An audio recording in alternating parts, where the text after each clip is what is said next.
시청자 여러분 안녕하십니까? 오늘의 프레스룸 큐시트로 먼저 살펴봅니다. 2차 토론회에 나선 국민의힘 경선 주자들 카피 닌자라는 새 별명까지 나오면서 공약 베끼기 논란에 대한 공방이 벌어졌습니다. 잠시 후 전합니다. 호남 경선을 하루 앞둔 민주당 주자들 대장동 특혜 의혹과 관련해 내전 양상으로 치닫고 있습니다. 관련 얘기 이어갑니다. 김구라, 신현준, 정준호 이들 연예인들의 공통점은 뭘까요? 잠시 후 알려드립니다. 이외에도 1인 시위에 나선 이영돈 PD, 문 대통령의 종전선언 제안에 대한 북한의 반응 등 얘기 이어가겠습니다.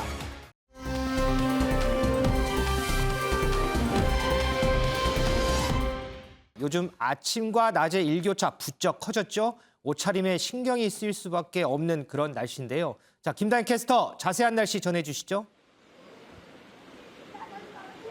네, 오늘도 내륙을 중심으로 쾌청한 가을 하늘이 펼쳐졌습니다. 현재 서울은 파란 하늘 아래 가을볕이 뜨겁게 내리쬐고 있는데요. 현재 서울의 기온은 25.6도 보이고 있고요. 앞으로 28도까지 오르겠습니다. 이제 제법 아침 저녁으로는 반팔 차림이 춥게도 느껴지는데요. 하지만 낮에는 기온이 크게 오르면서 기온차가 15도 안팎으로 벌어지는 곳이 많겠습니다. 큰 일교차에 감기 걸리지 않도록 주의하셔야겠습니다. 한편 맑은 내륙과 달리 동해안 지역은 흐린 가운데 내일까지 오락가락 비가 오겠는데요. 예상 강수량은 강원 영동과 경북 동해안, 울릉도 독도에 5에서 30mm, 경남 동해안과 제주는 5mm 안팎의 약한 비가 내리겠습니다. 토요일인 내일은 내륙을 중심으로 비 소식 없이 구름만 지나겠고요. 휴일에도 쾌청한 날씨가 이어지겠습니다. 한낮 기온은 서울이 28도, 광주 27도로 어제보다 기온이 오르겠고요. 비가 내리는 강릉은 23도 선에 머물겠습니다. 당분간 완연한 가을 날씨가 이어지다가 다음 주 수요일에는 전국에 또 한 차례 비가 내리겠습니다. 지금까지 남산골 한옥마을에서 날씨 전해드렸습니다.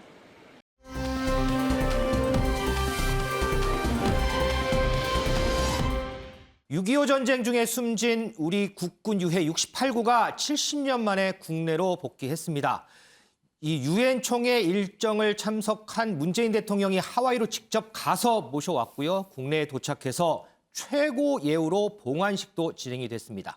관련 내용 리포트로 먼저 보겠습니다.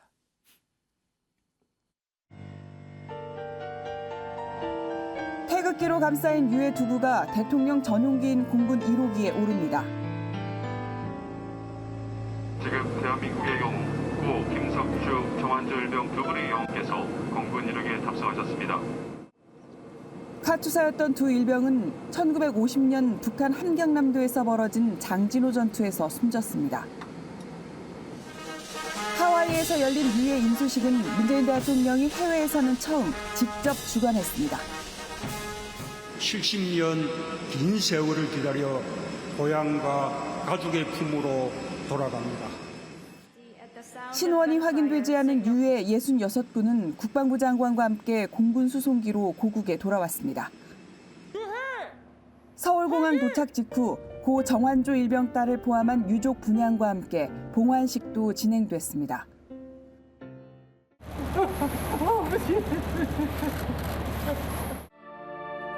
문 대통령은 앞서 귀국길 기내 기자간담회에서 종전선언 거듭 제안 배경을 설명했습니다.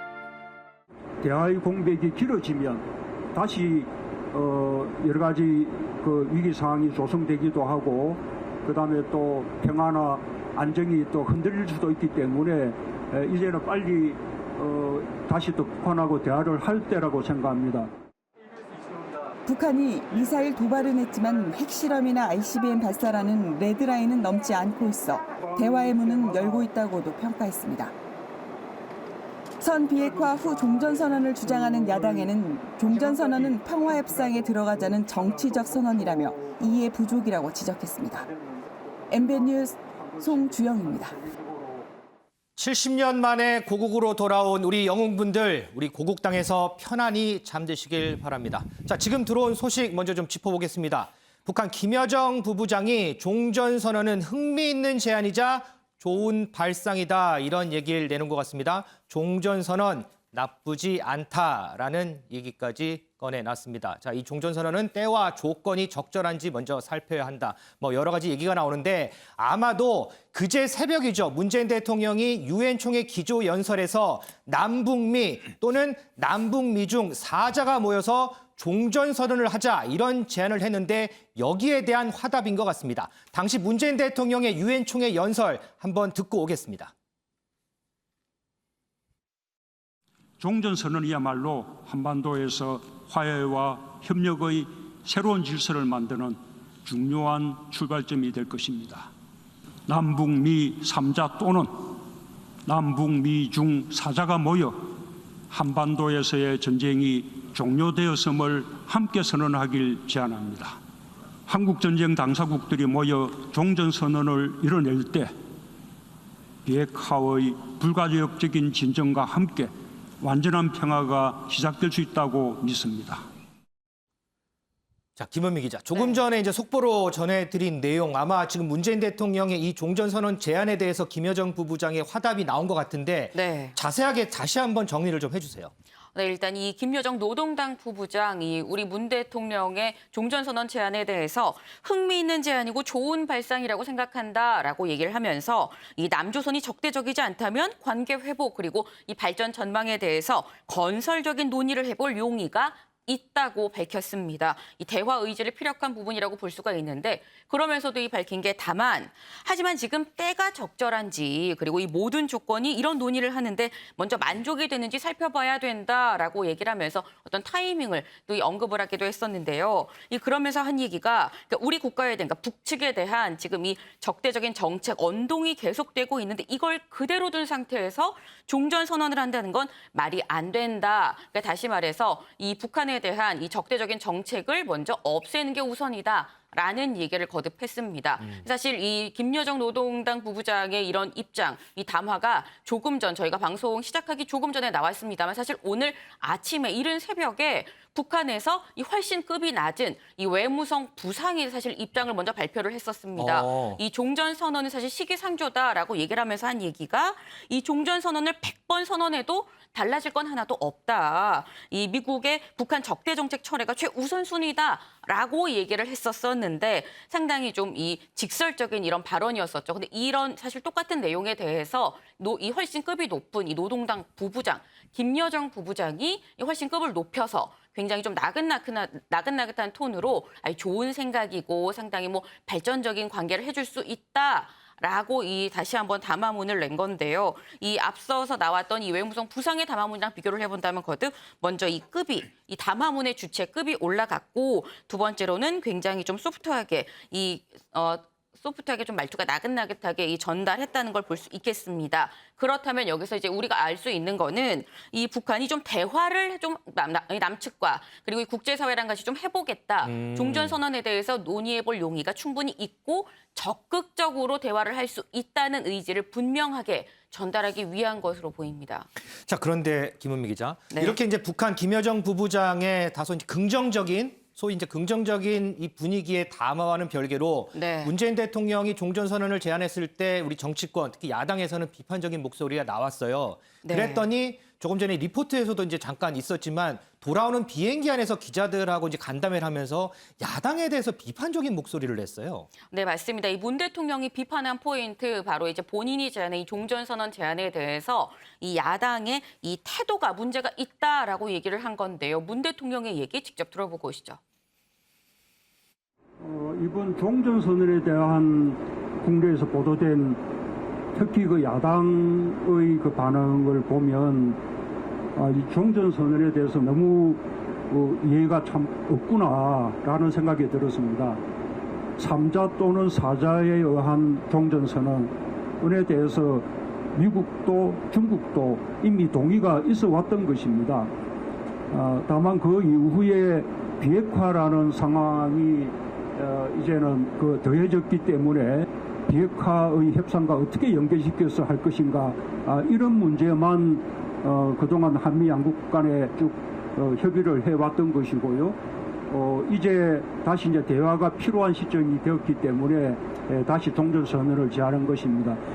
이 종전선언의 개념에 대해서 그 이해가 좀 없는 부분이 있는 것 같은데 종전선언은 평화협정하고 다릅니다. 네, 이 문재인 대통령, 이 야당이 종전선언에 대해서 참 이해가 없구나라고 생각을 했다고 굉장히 사실 문 대통령의 평소의 화법으로 비춰봤었을 때는 좀 직설적으로 얘기를 했습니다. 네. 그러니까 종전선언은 평화협정의 이 출발점인 건데 야당은 이걸 이해하지 못하고 있다라고 좀 서운함을 토로했습니다. 자, 그럼 이런 문재인 대통령의 비판에 대해서 혹시 야권의 반응은 나왔을까요? 네, 이 야권, 이 국민의힘의 이준석 대표 지금 이 미국을 방문하고 있는 중인데 네. 이 미국 현지에서 입장을 내놨습니다.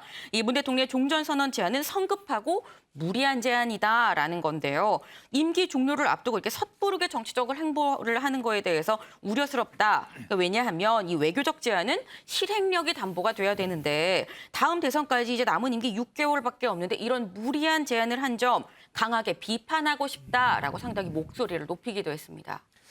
은영미 의원님, 이 문재인 대통령의 종전선언 제안에 대해서 완전히 반전이 좀 일어나는 것 같아요. 오늘 새벽만 하더라도 이태성 외무상 부부장이 종전선언은 시기상조다, 뭐 종전선언 허상에 불과하다 이렇게 비판하더니 갑자기 한 4-5시간 뒤에 김여정 부부장이 종전선언 그리 나쁜 거 아니다. 때와 장소 적절히 봐서 할 수도 있다. 이렇게 긍정적으로 내놨어요. 이거 어떻게 봐야 할까요? 일단은 그 종전선언을 유엔 연설에서 문 대통령이 한 게 그저께였잖아요. 그렇죠. 그러니까 한 이틀 만에 어쨌든 오늘 아침에 외무성 부상이 네. 입장을 내놓은 거예요. 네. 그런데 그때 입장이 뭐였냐면은 종전선언은 그 적대시 정책에 미국의 대북 적대시 정책이 남아있는 한 종전선언은 허상에 불과하다. 그러니까 종전선언 하기 전에 우선 적대시 정책부터 철회하라. 이렇게 그렇죠. 얘기를 했거든요. 네. 그 얘기는 자칫 받아들이기에 따라서는 종전선언 하기 싫다. 이렇게 받아들일 수가 있거든요. 부정적으로 들리긴 네, 하죠. 문 대통령이 기껏해서 이제 종전선언을 다시 꺼냈는데 마치 거부하는 것처럼 비춰질 수 있기 때문에 그렇기 때문에 김여정 부부장이 나선 겁니다. 왜냐하면 지금 이제 대화의 불씨를 문 대통령이 살리려고 막 노력하고 있는데 여기서 외무성 부상의 말만 들어보면 자칫 거부하는 것처럼 받아들여질 수 있고 그럼 대화의 불씨가 꺼져버리거든요. 그러니까 그렇죠. 이 불씨를 살리기 위해서 김여정 부부장이 내가 좀 더 적극적으로 나서야겠다 하고 나선 거예요. 그래서 표현이 달라졌습니다. 그러니까 내용을 보면 역시 마찬가지예요. 종전선언은 시기상조니까 그보다 앞서서 미국의 대북 적대시 정책부터 철회하라는 내용 자체는 오늘 새벽에 외무성 부상의 얘기나 김여정 부부장의 말이나 똑같지만 표현이 달라졌어요. 어떻게 얘기했냐면은 그 외무성 부상은 뭐라고 했냐면 종전선언은 허상에 불과하다라고 했지만 여기서 김여정 부부장은 뭐라고 했냐면 흥미있고 좋은 발상이다. 그렇죠. 나쁘지 않다. 그러니까 한마디로 종전선언 좋아. 그런데 그보다 먼저 적대시 정책을 철회해야 돼. 그렇다는 얘기는 뭐냐면 한국이 대화의 불씨를 좀 계속 살려봐. 이렇게 하고 한국이 지금 대화의 그 중재자 역할을 지금 주문한 것으로 받아들여야 된다는 거죠. 그러니까 여기서 끝이지 말고 종전선언을 당장 할 생각은 말고 종전선언은 살아있는 카드로 남겨두고 그보다 먼저 종전선언으로 가기 전에 다른 어떤 예를 들면 대북 제재를 푼다든가 뭐 이런 다른 조치를 취할 수 있도록 한국이 미국과 얘기해서 좀 대화의 중재자 역할을 좀 나서봐라 이렇게 주문한 거고 독려한 것으로 봐야 된다라는 거죠.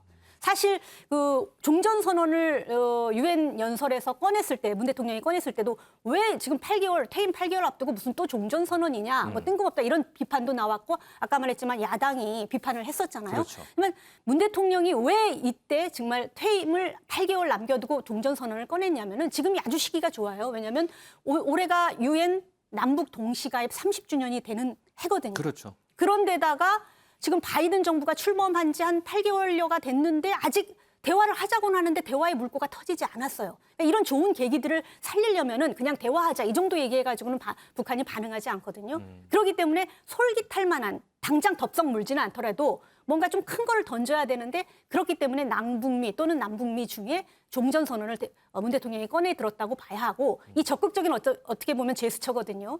북한 입장에서도 만약에 내년에 정권 교체되면 지금 문재인 정부니까 평화 프로세스 이렇게 적극적으로 가동을 하지 그다음에 대화가 더 단절될 수 있는 위기가 올 수도 있거든요. 북한 입장에서도 지금 문 대통령의 노력을 좀 살려가지고 불씨를 살려서 대화를 이어가는 게 본인들한테도 자기들한테도 좋은 거예요. 그래서 이 기회를 놓치면 안 되겠구나라고 생각해서 북한이 김여정이 적극 반응을 한 겁니다.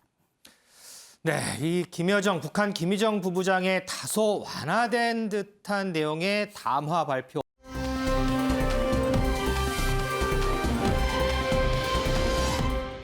52세 늦둥이 아빠 김원미 기자. 네. 여기 방송인 김구라 씨 모습이 있는데 김구라 씨 얼마 전에 이 아이 낳아서 화제가 됐었죠. 네, 맞습니다. 이 김구라 씨가 52살이라는 거를 전 이번에 처음 알았습니다. 생각보다 동안이신 것 같은데 이 김구라 씨 이번 추석 연휴 직전에 늦둥이 둘째를 이 품에 안았다는 소식입니다.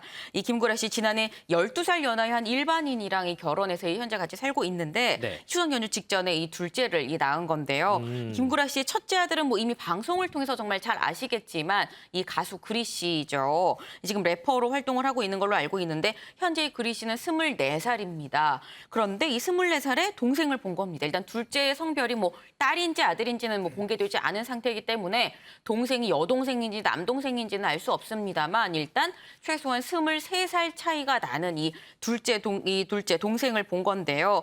이 굉장히 어쨌거나 축하할 만한 소식이죠. 그러다 보니까 김구라 씨랑 이 동갑인 52살의 개그맨 박명수 씨랑 지상열 씨도 굉장히 축하한다는 이런 소식을 전했습니다. 이 개그맨 박명수 씨 52살의 늦둥이라니 얼마나 귀엽겠느냐라고 얘기를 하면서 네. 정말 너무 축하드린다라고 얘기를 하고 이 김구라 씨랑 지상열 씨가 또 절친입니다. 예, 제일 친한 사이인 건데 이 지상열 씨, 아니 내가 늦둥이를 낳으면 첫째가 부모빨이 된다는 얘기를 내가 이번 사례를 보고 이해를 했다라고 얘기를 하면서 정말 축하한다라는 얘기를 방송을 통해서 전했습니다. 52세에 또 새로운 자녀를 또 부양하게 된 김구라 씨. 그런데 이제 김구라 씨 이전에요. 보니까 뭐 배우 신현준 씨 그리고 뭐 정준호 씨, 개그맨 홍록기 씨 등도 보니까 50대에 출산을 했더라고요. 신현준 씨 같은 경우에는 54세에 셋째 딸을 출산을 했고요. 정준호 씨는 또 51세에 그리고 개그맨 홍록기 씨도 51세에 이렇게 늦둥이 자녀를 얻어서 화제가 되기도 했었습니다. 자, 이현종 의원님. 이런 늦둥이 출산, 뭐 이것도 좀 트렌드로 봐야 하나요? 그러니까 아무래도 이제 신체적 수명이 좀 많이 연장이 되면서 특히 또 경제력도 이제 뒷받침돼야겠죠. 이제 그렇다 보니까 연예인들 같은 경우는 이제 좀 결혼을 늦게 하는 경향들이 많고 네. 또 재혼하는 경우도 많지 않습니까? 그렇다 보니까 특히 이제 부인과 이제 연령차도 있고 그래서 뭐 최근에 보면 국내 배우들뿐만 아니라 뭐 외국의 조지 클루니라든지 뭐 장폴 볼몬드라든지 뭐 다들 보면 50대에 이제 아기를 낳고 하거든요. 네. 근데 문제는 이제 이렇게 나면 체력이 뒷받침돼야 돼요. 이 같이 놀아주려면 그렇죠. 키우려면 또 체력이 뒷받침돼야 되고 또 경제적인 여력도 있어야 되는 것이고요. 어쨌거나 우리 사회가 지금 보면 전반적으로 굉장히 저출산 사회로 굉장히 가고 있거든요. 그렇죠. 아마 세계적으로 우리나라만큼 출산율이 급속도로 떨어진 나라도 없을 겁니다. 어쨌거나 이 출산은 좋은 일입니다. 그리고 또 특히 이제 아무래도 이 나이가 들어서 이제 낳기 때문에 특히 아마 본인들이 또 이 생활에 에너지를 많이 얻을 거예요. 김구라 씨 같은 경우는 지금 본인의 아들과 23살 차이라는 거 아니겠습니까? 거의 뭐 아들. 네, 그렇죠. 뭐 지금 그리 같은 경우도 나이도 꽤 많고 한데 어쨌거나 새로운 또 인생이 시작되는 거기 때문에 아마 정말 축하드린다고 말씀드리고 싶습니다. 앞서 이제 언급도 나왔지만 우리나라 출산율 저하 때문에 상당히 우려가 많은 상황입니다. 이런 상황 속에서 출산 소식, 아무래도 좀 반가운 소식이 아닐 수 없을 것 같습니다.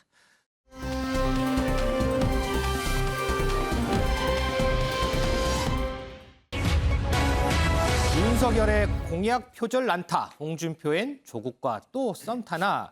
자, 국민의힘 경선 주자들 어제 2차 토론회를 펼쳤습니다. 역시나 양강 후보죠. 윤석열, 홍준표 후보의 질문이 집중되는 그런 모습을 보였는데요. 하나하나씩 좀 뜯어보겠습니다.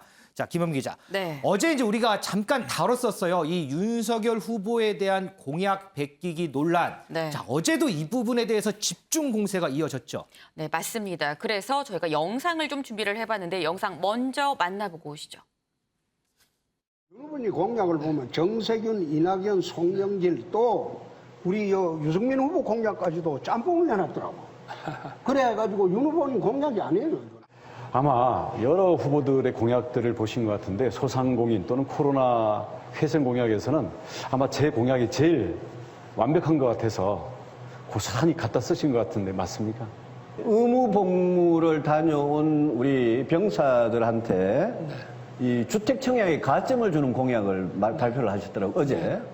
그런데 이것도 제 공약하고 똑같더라고요. 아니, 숫자까지 똑같고, 토시 하나 안 틀리고. 거의 100여 가지에 가까운 것 중에 하나를 가지고 뭐 공약을 베꼈니 뭐 이렇게 말씀하시는 거는 좀 어폐가 있지 않습니까? 아닙니다. 제가 낸 공약 갖다 쓰시고 싶은 걸 얼마든지 쓰십시오. 여기에는 뭐 특허권이 없으니까. 정책 갖다 쓰는 건 좋습니다. 근데 그 때문에 별명이 하나 새로 붙은 거 알고 계십니까, 혹시? 어떤 거죠? 카피 닌자라고 아주 인기 있는 캐릭터입니다.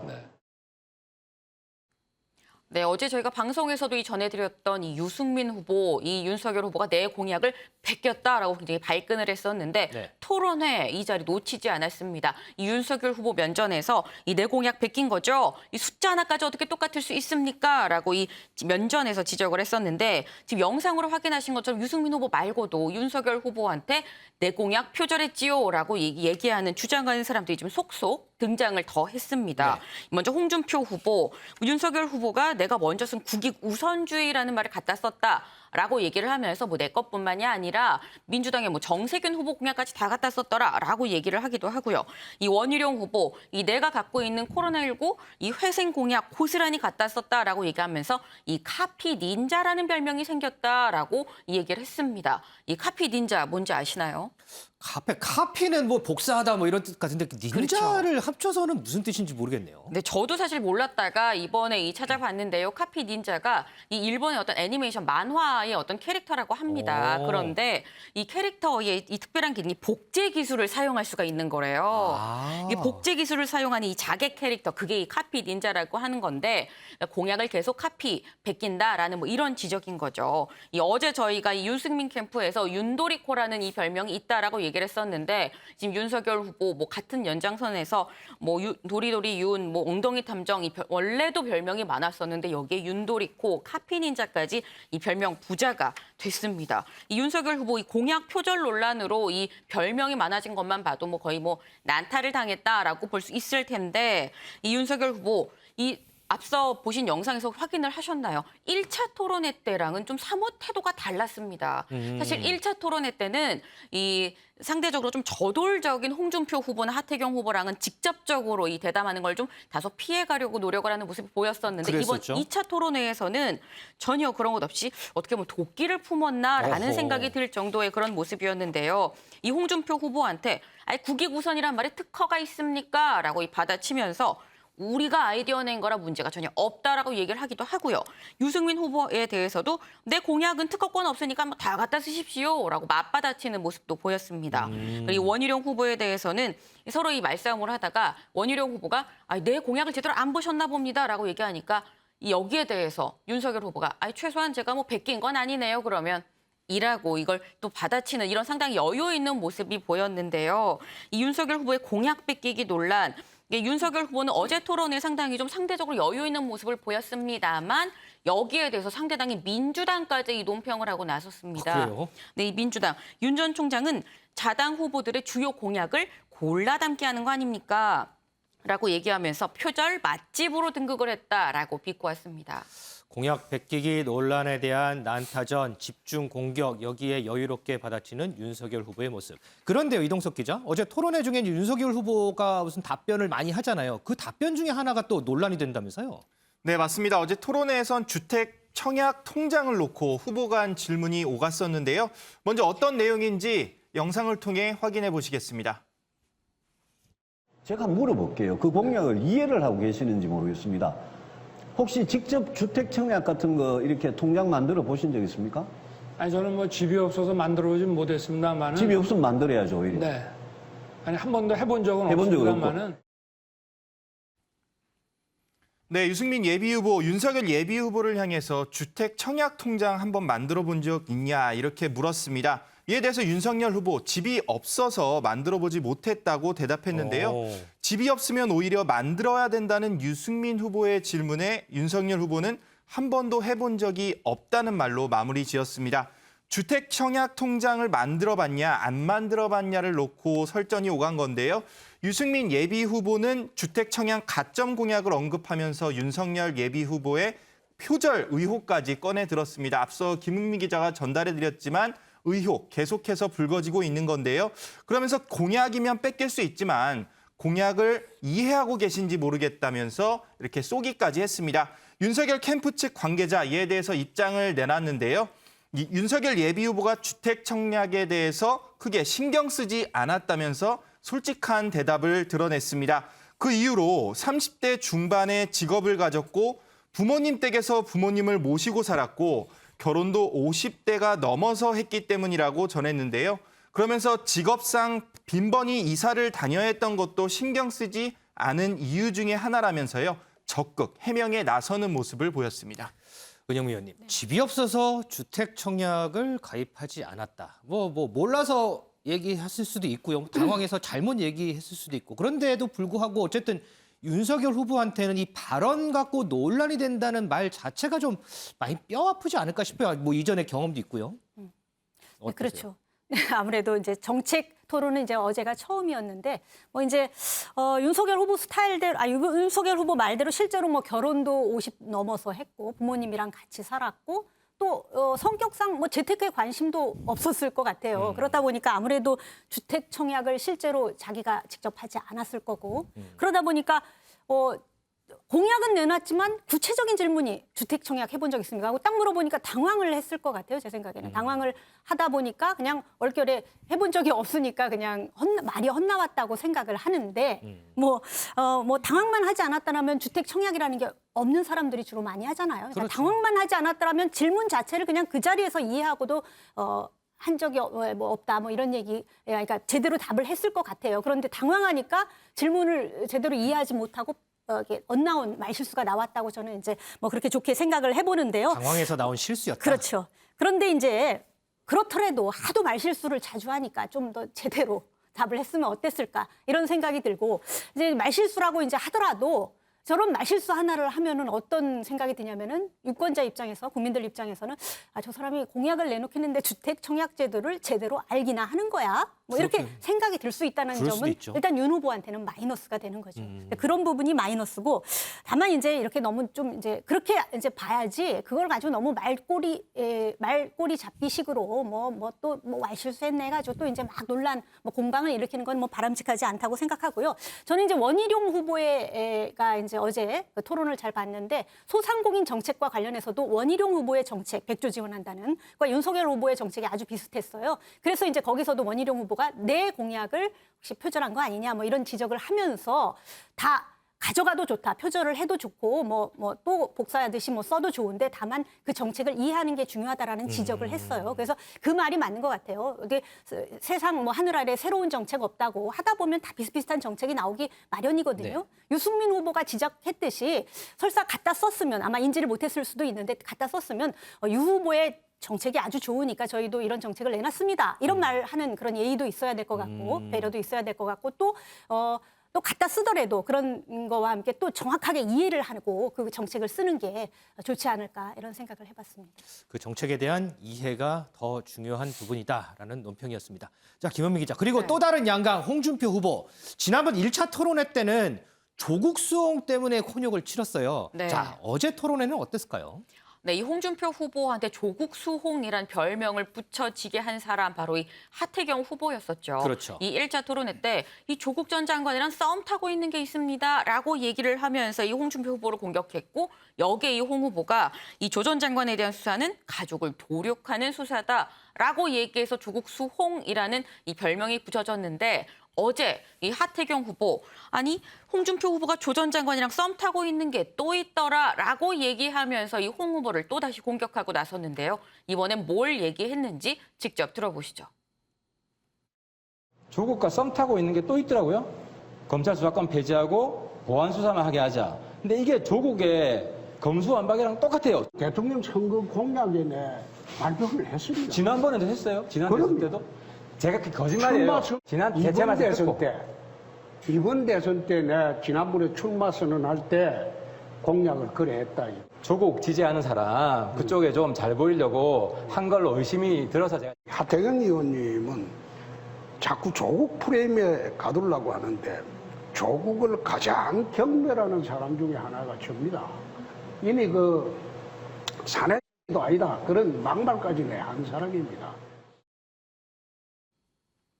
네, 이 두 사람의 대화를 지금 보면은 상당히 긴장감이 팽팽합니다. 네. 하태경 후보 거짓말하지 마세요. 아주 대놓고 이렇게 얘기를 하는데 이 홍준표 후보가 내놓은 검수완박, 그러니까 검찰의 수사권 완전 박탈 공약이 조 전 장관의 검수완박이랑 똑같다. 아주 글자 하나만 다르다.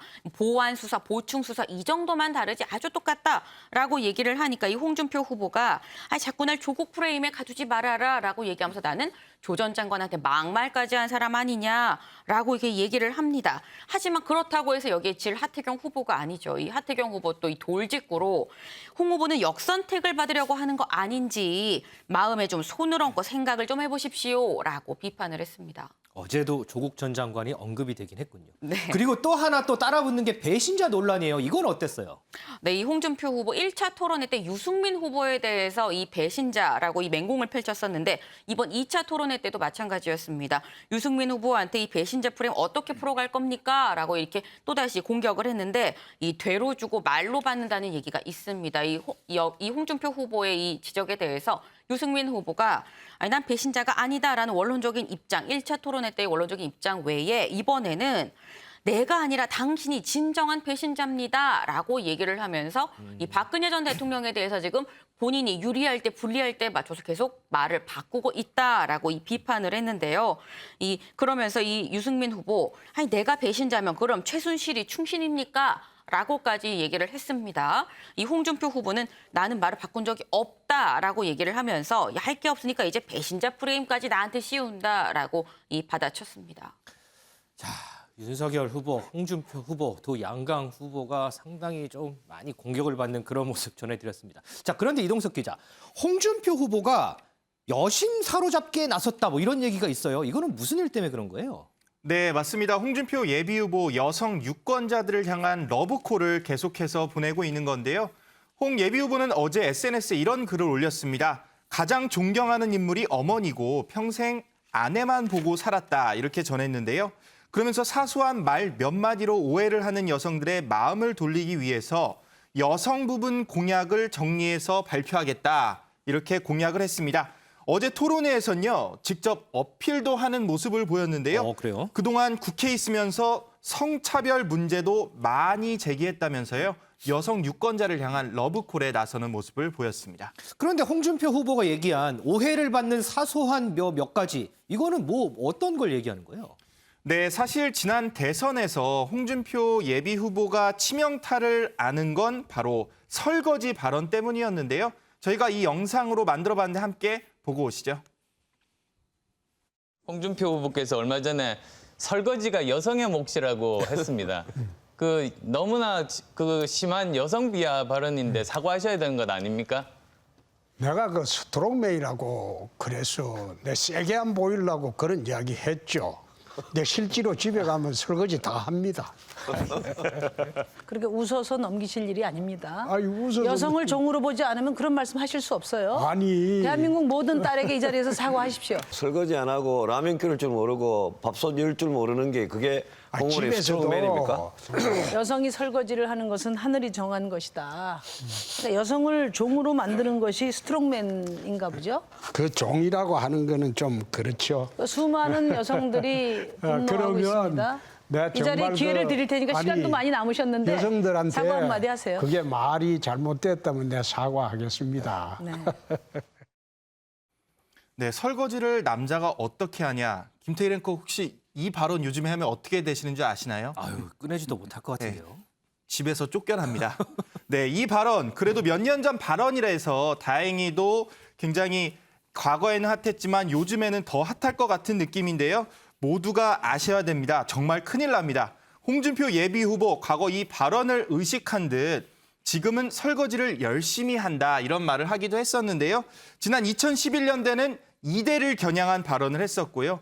추미애 당시 국회의원을 깎아내리는 듯한 발언을 해서 또 화제가 된 바 있습니다.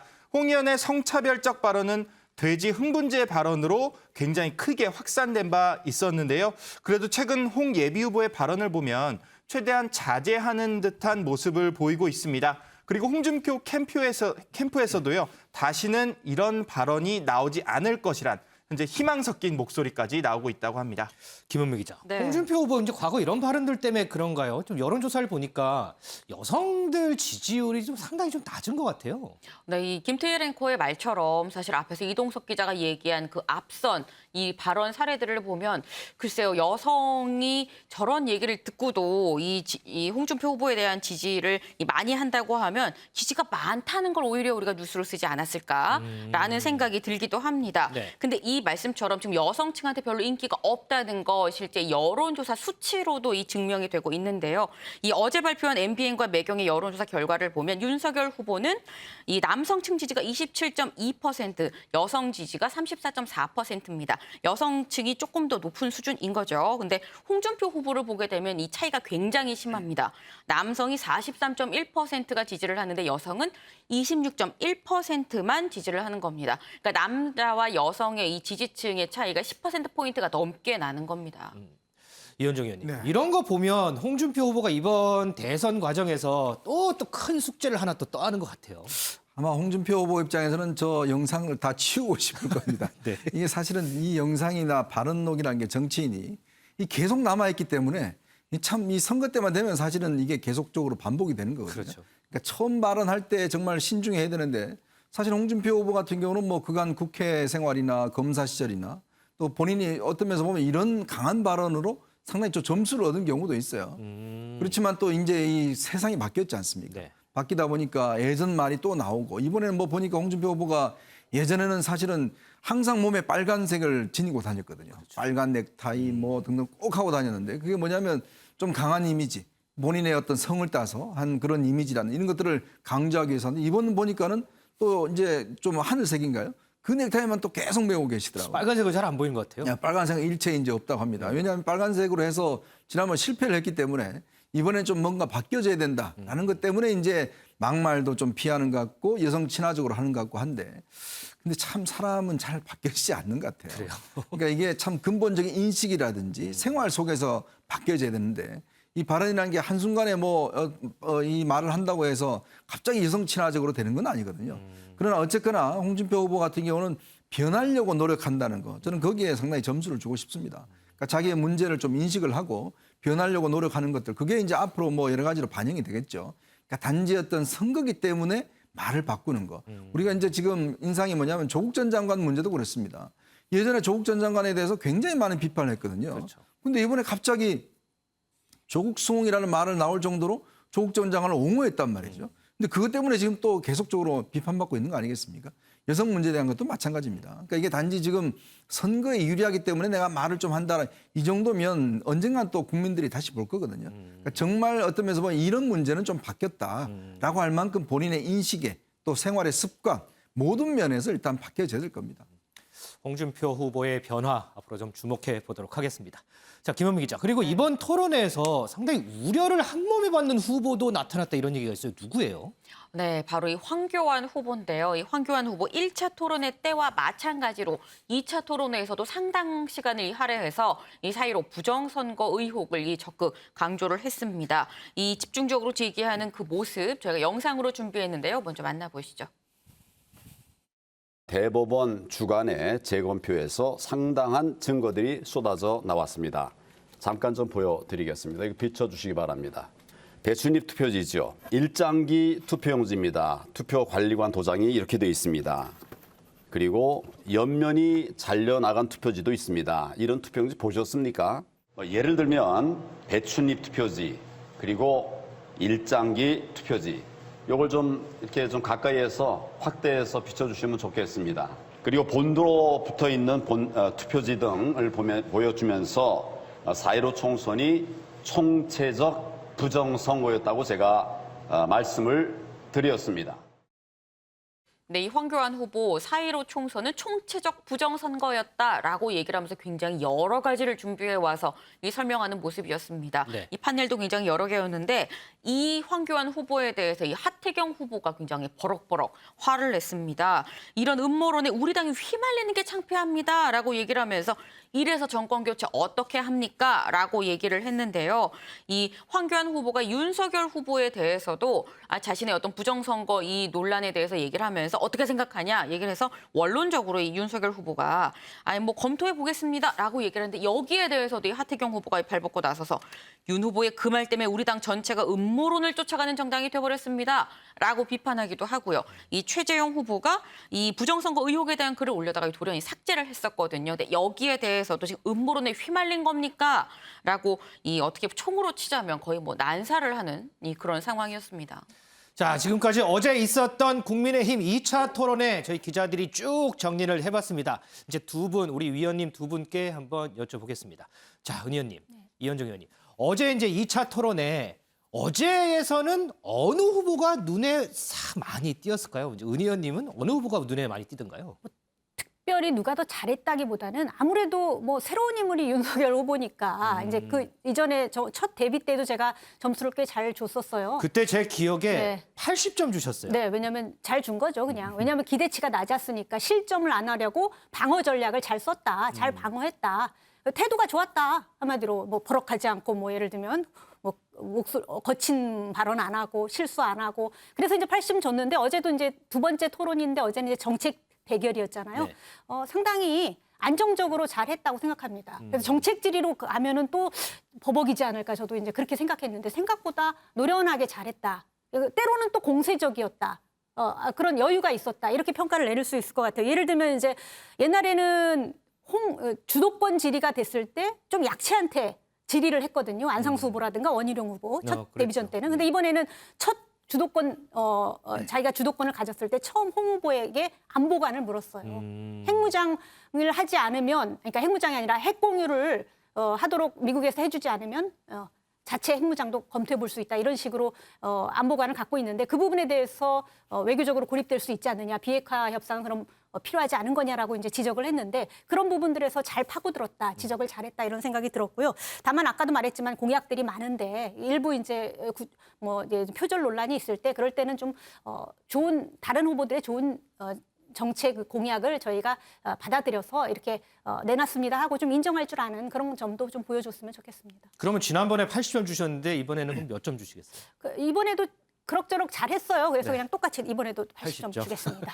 우리 이현정 의원님은 어느 후보가 가장 눈에 띄던가요?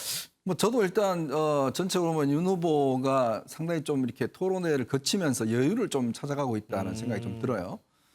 특히 이제 이 공약 카피 논쟁 같은 경우는 사실 결과를 놓고 보면 오히려 카피 논쟁을 제기했던 사람보다 윤 후보한테 유리한 측면이 있습니다.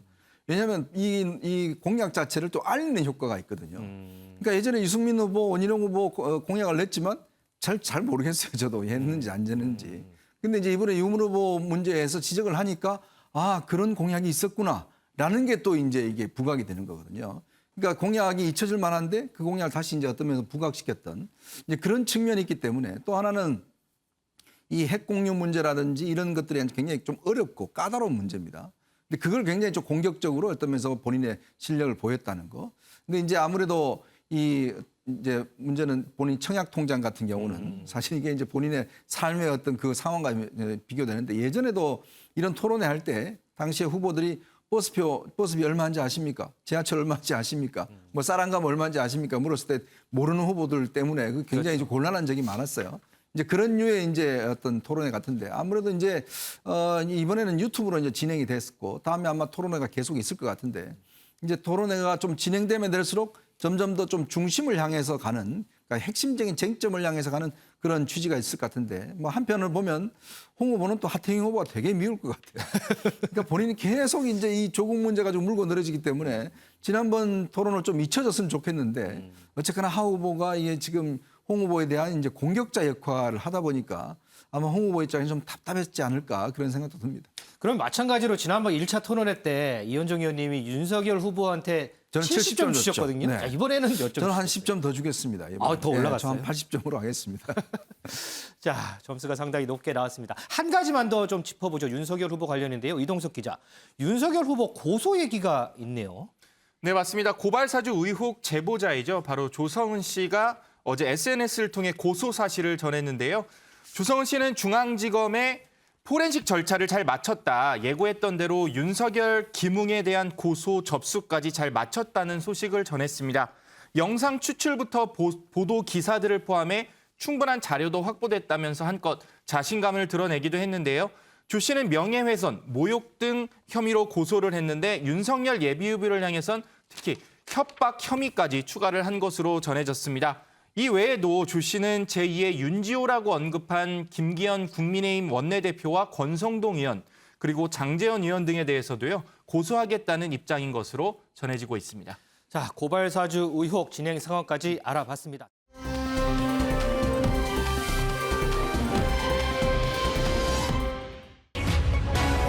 민주당 원팀 빨간불, 대장동 내전 번지나. 자, 민주당 경선의 최대 승부처로 꼽히죠. 호남 경선 하루 앞으로 다가왔습니다. 이재명 후보의 선두 수성이냐, 이낙연 후보의 격차 좁히기냐 상당히 많은 관심을 받고 있는데요. 자, 그런데 김원미 기자, 네. 최근 발표된 여론조사를 보니까 이 분위기 자체는 이재명 후보보다는 이낙연 후보가 좀 더 좋은 것 같아요. 네, 맞습니다. 이 어제 발표한 이 MBN과 매경의 여론조사 결과를 보면 이재명 지사 여전히 1위였습니다. 이 34.2%의 지지를 받았는데 2위인 이낙연 후보 뭐 여전히 2위긴 합니다만 어쨌거나 30.2%의 지지를 얻었습니다. 지금 보면 1위인 이재명 지사랑 오차 범위 내의 이 각축전이다라고 볼 수 있는 건데 그러네요. 이 항상 말씀드린 게 여론조사의 추이입니다. 지금 보면 이 직전 여론조사랑 비교를 했을 때 직전엔 이재명 지사가 36.5, 이낙연 이 후보가 22.8, 12~13%까지 이 차이가 났었었는데 이게 지금 확 줄어서 오차 범위 내로 지금 들어온 건데요. 특히 이 호남 지역, 이낙연 후보가 상당히 좀 공을 들이고 있는 그런 부분입니다. 이 호남 지역의 이 지지를 보면 이낙연 후보가 이재명 지사를 앞섰습니다. 역전을 했군요. 네, 맞습니다. 이낙연 후보가 49.7, 거의 절반이죠. 49.7%의 지지를 받았고 이재명 지사는 39.1%로 이낙연 후보가 이재명 지사 10.6%포인트나 크게 앞선 걸 확인할 수 있습니다. 자, 이런 분위기 속에서 이낙연 후보 승부를 매듭 지으려는 전략일까요? 김은미 기자, 네. 지금 대장동 의혹 가장 크게 부각이 돼요. 이런 상황에서 이낙연 후보가 검찰 조사를 언급했어요. 네, 맞습니다. 그 이낙연 후보의 얘기 직접 들어보시죠. 국민의힘과 일치되는 건 하나도 없지요. 국민의힘은 특검과 국정조사를 요구하고 있는데 그건 아니다라고 제가 말씀을 드렸고요. 이재명 후보 본인이 수사를 빨리 해달라, 수사에 100% 동의한다라고 말씀했으니 지금 진행되고 있는 경찰 수사가 속도를 냈으면 좋겠다. 그리고 검찰이 손 놓고 있을 일은 아니다. 이것이 어디에 국민의힘과 같은가요? 오히려 이재명 후보 주장을 제가 뒷받침하고 있는 것 아닌가요? 네. 제가 사건 자체에 대해서는 거의 말을 아끼고 있어요. 그런데 자꾸 그것을 남의 탓을 돌리는 것은 옳지가 않습니다. 그 일이 저 때문에 생겼나요? 뒤늦게 언론을 통해서 보도가 됐고 그것이 경찰이 5개월 만에 수사에 속도를 내고 있는 것이지요. 네, 이낙연 후보, 이재명 지사도 이 수사를 자청을 했기 때문에 이 본인 말대로 빨리 수사해서 털어버리는 게 민주당의 짐을 덜 지우는 일이다라고 지금 얘기를 하고 있습니다. 그러면서 이 이재명 지사에 대해서 남 탓하지 말아라라고 일가를 하기도 했는데 이게 상당히 이낙연 후보 같은 경우는 좀 거리를 어쨌거나 두는 모습인 건데 이재명 지사는 후보 간의 공동 대응을 지금 강조를 하고 있습니다.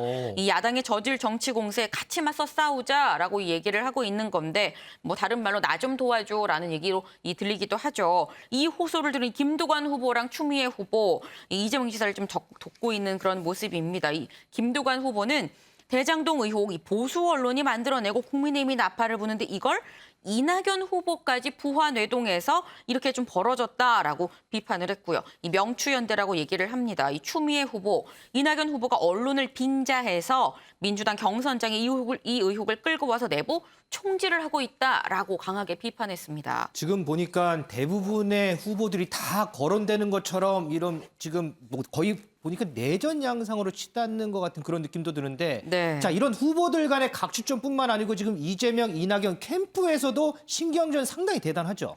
맞습니다. 그래서 준비했는데요. 양 캠프에서는 뭐라고 이 얘기를 하고 있는 건지 먼저 들어보고 오시죠. 대장동 프레임은 국힘에서 짜놓은 프레임이지 않습니까? 이 프레임 속에서 이낙연 후보도 같이 싸워주고 있는 것에 대해서 좀 실망도 하고 막판까지도 네거티브로 가는 이낙연 후보의 모습에 대해서 좀 실망스러운 그런 모습이고. 결백을 주장하는 거는 좋아요. 그건 필요하다고 봅니다. 그러나 대장동 사업 전체가 아무 문제도 없다라고 주장하는 거. 지금 그런 주장들을 몇 분이서 해요. 그래서 우리 민주당 차원에서라도 이거는 그렇게 하면 안 된다. 수천억의 수익이 나서 연루돼 있는 사람들이 여러 명이잖아요. 무슨 일이 벌어질지 우리가 어떻게 압니까? 네, 지금 들어보시면 이재명 캠프에선 지금 이낙연 후보의 네거티브 때문에 호남에서 많은 사람들이 지금 짜증을 내고 있습니다. 라고 얘기를 하고 있고요. 이 반대로 이낙연 캠프 쪽에서는 이건 당 차원에서도 아무 문제가 없는 것처럼 넘어가면 안 됩니다. 나중에 괜히 문제가 더 커질 수 있다라는 취지로 지금 강하게 항변을 하고 있습니다. 은 의원님, 지금 우리 김은미 기자 설명 들어보면 거의 민주당 내부의 집안 내부의 싸움으로 번지는 양상인 것 같은데 자, 이런 분위기 어떻게 보세요? 지금 뭐 이 대장동 개발 의혹이 더 점점 더 커졌으면 커졌지 수그러들 그 악재는 아니에요. 분위기가 좀 그런 거. 네, 그래서 이제 오늘 또 뭐 토론회, TV 토론이 이제 민주당 경선 TV 토론이 있다고 하는데 아마 이제 여기서도 또 대장동 개발 의혹을 가지고 굉장히 난타전이 벌어질 것 같은데 문제는 이제 김두관 후보라든가 추미애 후보는 이재명 후보의 편을 들어주는데 이낙연 후보 같은 경우는 경쟁자다 보니까 뭐 이재명 후보 측에서 좀 불만이 뭐 야당 왜 편승하느냐, 왜 부안해동하느냐라고 비판은 하지만 어쨌거나 의혹을 계속 물고 늘어지고 있는 그런 상황이거든요. 그래서 일단은 기회가 될 때마다 물론 개인적으로 SNS를 통해서 이재명 지사가 계속 해명을 하고 있습니다만 이게 이제 기회가 될 때마다 소명을 한다고 될 일인지 이게 조금 저는 의구심이 들어요. 그러면서 또 이제 또 제기되는 의혹을 마냥 지금 공동 대응하자 이렇게 이재명 지사가 지금 대응을 하고 있거든요. 당과 다른 후보들 공동 대응해서 야당의 정치 공세에 맞서자 이렇게 얘기하고 있지만 이낙연 후보 쪽에서는 공동 대응할 문제가 아니다. 당이 나서서는 안 된다. 이렇게 보고 있는 거거든요. 그러니까 이런 것들을 그냥 소명을 한다고 해서 이 의혹이 풀릴 거라고 저는 생각은 하지 않고요. 뭐 일단 본인 차원에서 여러 가지 TV 토론이라 이런 부분에서 해명을 하고 소명을 하는 게 일단은 1차적으로 물론 중요하다. 하지만 일단은 수사가 빨리 신속하게 이루어져서 빨리 그 진상 규명을 하는 게 더 오히려 더 빠른 해결책이라고 저는 생각을 하는데 어제 이제 서울중앙지검에서 이재명 지사 측이 오히려 그 여당 김기현 원내대표가 허위사실 유포로 대장동 개발 의혹을 부풀렸다 하면서 허위사실 유포 혐의로 고발을 했거든요. 그게 어제 공공수사 2부에 배정이 돼서 검찰이 수사가 착수가 됐어요. 근데 이제 대선 국면인 만큼 수사를 빨리 하는 게 중요합니다. 진실을 가리려면은. 그래서 경선에 영향을 덜 미치려면 수사를 빨리 하는 게 중요한데 이런 것들은 빨리 수사를 오히려 하는 게 이재명 지사가 정말 정정당당하다면 빨리 의혹을 풀 수 있는 방법이 아닌가 이렇게 생각이 듭니다. 자, 이 부분에 대해서 이재명 지사의 직접적인 해명 그리고 수사를 통해서 의혹을 한꺼풀 벗기는 이런 부분이 가장 중요하다라는 그런 논평이었습니다. 자, 이동석 기자, 이렇게 이재명 지사는 대장동 특혜 의혹 때문에 상당히 좀 많이 공격을 받아요. 이런 상황에서 내일 모레죠 주말에 또 이재명 지사가 출연하는 예능 프로그램이 방송이 된다고 하는데 또 이거 갖고도 말들이 많더라고요. 네, 맞습니다. 조광환 남양주 시장 굉장히 불편한 기색을 드러냈는데요. 조 시장은 앞으로 방영될 한 예능 프로그램에 겨냥해서 이재명 경기도지사 편 일부 내용 방영 중단 요청을 했습니다. 그러니까 방영 금지 가처분 신청을 제출한 건데요. 남양주 시장은 그동안 계곡 정비가 이재명 지사의 대표적인 치적인 것처럼 왜곡되는 것을 더 이상 참지 않겠다면서요. 내부 총질이라 하면서 욕하지 말아달라 이렇게 말을 했습니다. 그러니까 이재명 지사가 방송을 통해서 계곡 정비 사업을 언급하자 남양주 시장이 그거는 이재명 지사만의 한 게 아니다. 그럼 나도 했다. 이런 거를 드러내려고 하는 것으로 풀이가 되는데요. 이건 이재명 지사의 치적이 아니다. 맞습니다. 지난번 토론회에서도 계곡 정비 사업은 계속해서 언급이 되기도 했습니다. 이 지사는 취임 후 가평에 갔다가 시설물을 보고 기획해야겠다고 마음을 먹었었는데 남양주시가 먼저 하고 있었다고 자신을 생각한 발언을 하기도 했습니다.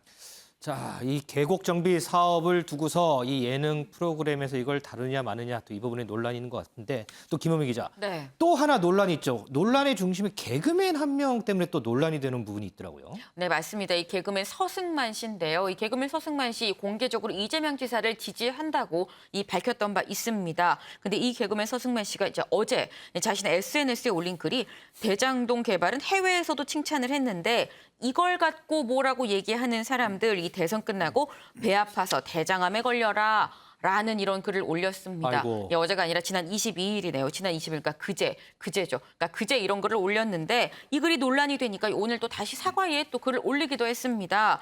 이 절대 써서는 안 될 말을 쓴 점 사과드립니다라고 얘기를 하면서 이 대장동이란 부분으로 이 말장난을 좀 하려고 하다 보니까 벌어졌는데 뉘우치고 있습니다라는 이 사과문을 올리기도 했습니다. 그런데 이 서승만 씨가 올린 글이 대장암에 걸려라라는 이 글 하나만이 아니었는데요. 이 그 전날에 올린 글은 뭐 주어가 누군지는 뭐 나오지 않았습니다만 여론 때문이라고 거짓말하다가 들켰구만. 이 본인 말 까먹는 건 치매 아닙니까? 그러면서 무슨 대통령을 꿈꿉니까? 라는 글을 올리기도 했었는데 주어는 없습니다만이 아마도 이낙연 후보를 비판하는 거 아닌가라는 생각이 드는 게 이낙연 후보가 원래 평소 이 대장동 의혹이랑 관련해서 이 국민이 여론이 이 문제에 대해서 궁금해합니다. 이재명 지사 해명해야 됩니다.라고 이 말을 해왔었거든요. 그러니까 이 부분에 대해서 이 서승만 씨가 아니 본인이 네거티브를 하고 싶으면서 이거 여론 탓으로 지금 둘러대고 있다라는 이 비판글을 올린 걸로 보여지는데요. 이 앞서서 이낙연 후보 경선 과정에서 의원직을 사퇴하기도 했었었죠. 근데 이 의원직 사퇴를 두고도 참 이 책임감이 없다라는 이 비판글을 올리기도 했었습니다. 자, 이동석 기자, 이렇게 이제 이재명 지사 관련해서 의혹들도 좀 불거지고요. 뭐 주변에서도 그렇고 본인도 그렇고 이제 논란도 많이 일어나고요. 그러면서 이재명 후보 이 개인에 대한 이런 평가들도 일각에서는 또 많이 요즘에 많이 나오는 것 같아요. 네, 맞습니다. 바로 박원순 전 서울시장의 변호를 맡은 정철승 변호사 이런 말을 했습니다. 정 변호사는요. 이재명 예비후보의 각종 논란에 대해 조금의 이점을 줘도 되지 않냐고 주장을 했는데요. 네, 그러면서 이재명 예비후보의 하자는 험난한 삶 때문이다 이런 말을 했습니다. 이재명 예비후보는 극빈계층서 대통령 후보로 자수성가를 했다면서 환경에서 얻은 정신적 상처와 트라우마를 이해해야 할 필요가 있다고 말한 건데요. 네, 정 변호사는 이재명 예비후보가 여배우와 뭔가 있는 것 같고 경악스러운 욕설에 대한 해명도 변명 같다 이런 발언을 하기도 했습니다. 이 예비후보의 성격에 대해선 감정 조절도 안 될 뿐더러 그런 성격인 것 같다면서 이 예비후보를 깎아내리는 듯한 모습을 보이기도 했는데요. 일단 국민의힘 지도부를 비롯한 국민의힘 의원들은요. 이재명 예비후보의 트레이드마크인 사이다를 갑자기 꺼내들었습니다. 사이다요? 네, 김기현 원내대표 이런 말을 했는데요. 사이다처럼 속 시원히 해명하지 못하는 것에 대해 다른 이유가 있을 것이다. 그러면서 의혹이 확신으로 굳어가고 있다고 밝혔는데요. 김기현 원내대표의 발언 한번 들어보시죠. 이 지사가 동문서답을 하거나 횡설수설을 하면서 이 사건의 실체를 사이다처럼 속 시원하게 해명하지 못하는 데에는 매우 치명적인 다른 이유가 있다는 의혹이 점점 확신으로 굳어가고 있습니다. 민주당과 이재명 지사가 주장하듯이 대장동 게이트가 국민의힘 게이트라면 민주당과 이재명 지사가 더 적극적으로 특검과 국정조사를 하자고 해야 이치에 맞지 않는 겁니까? 더 이상 숨기고 버티면 제2의 조국 사태를 겪게 될 것입니다. 네, 김은혜 국민의힘 의원은요. 이재명 예비후보의 사이다가 고구마가 됐다 이렇게 평가절하하는 발언도 내놨고요. 반면 윤호중 민주당 원내대표는 국민의힘이 물타기를 하고 있다면서 각을 세우는 모습을 보였습니다. 그럼에도 국민의힘 내부에선 제2의 조국 사태를 겪을 것이란 말이 나왔는데요. 대장동 의혹은 철저히 파헤쳐 나가겠다는 입장을 현재 고수하고 있는 상황입니다. 이현정 의원님. 네. 이 이재명 지사 험난한 삶이 남긴 상처나 트라우마에 기인한 거다. 자수성가했기 때문에 어드밴티지 2점을 좀 줘야 한다. 이런 평가. 또 반면에서는 또 다른 사람 공격할 때만 사이다고 평소엔 사이다였다가 분리할 땐 고구마 된다라는 평가. 평가가 이제 인간 이재명에 대해서 극과 극이에요. 어떻게 보세요? 근데 이제 어떤 의사분이 그러시더라고요. 이 사이다가 시원하긴 한데 실제 소화에는 그렇게 영향을 미치지 않는다고 합니다. 그런 이겠지만 이재명 지사의 이제 사이다 발언 뭐 그동안 했던 뭐 여러 가지 이제 불미스러운 일이나 이런 게 과연 이게 지금 뭐 성장 배경 때문에 그런 것인지. 근데 그런 성장 배경이 있는 사람이면 다 그런 것인지. 이건 아니거든요. 그걸 뭐 어드밴티지 줘야 된다, 이점을 줘야 된다 하는 이야기인데 저는 뭐 이거는 동의할 수 없다고 봅니다. 예를 들어서 어려운 환경에 사는 분들이 다 그런 건 아니지 않습니까? 또 어려운 환경에 사는 사람은 그렇다. 이 나쁜 어떤 선입견을 주는 거거든요. 그거는 제가 볼 때는 올바른 지적이 아니라고 보는 것이고 어쨌거나 이재명 지사는 그동안 능력으로 일단 본인이 이 성장해 왔지 않습니까? 성남시장을 겪으면서 또 이제 경기도지사를 하면서 본인의 능력으로 정치적으로 보면 성장해 왔거든요. 일 잘하는 이재명. 바로 이것 하나의 그걸 가지고 이제 지금까지 대선 후보가 되어 온 것입니다. 근데 문제는 이 대장동이 바로 이 가장 근본적 지지에 기반이 되고 있는 이거를 지금 허물어뜨릴 가능성이 있다는 것 때문에 지금 굉장히 위기 상황이라 이야기를 하는 것이거든요. 과연 일 잘하는 게 뭐냐? 그럼 예를 들어서 그동안 자랑해 왔듯이 내가 5천억을 돌려줬다. 성남 시민들한테. 근데 알고 보니 그와 비슷한 금액을 다른 민간업자들이 또 이득을 얻었다. 이런 또 이 평가가 있는 거거든요. 그러니까 아마 이재명 지사 입장에 보면 지금 경선이 얼마 안 남았습니다. 네. 10월 10일이면 이제 마지막 경선 시작되지 않습니까? 그런데 이 짧은 시간 동안 어떻게 해명해 나갈지 저는 이재명 지사에게는 굉장히 큰 시련인 것 같습니다. 알겠습니다. 이재명 지사에 대한 평가까지 짚어봤습니다.